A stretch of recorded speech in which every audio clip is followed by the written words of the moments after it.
Pontiac Torrent 2006 to 2009 3.4 engine.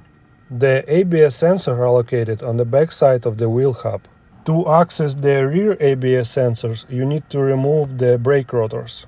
To replace the sensor, remove the bolt and take the sensor out. If it's stuck due to rust or corrosion, you may need to drill it out and install a new one.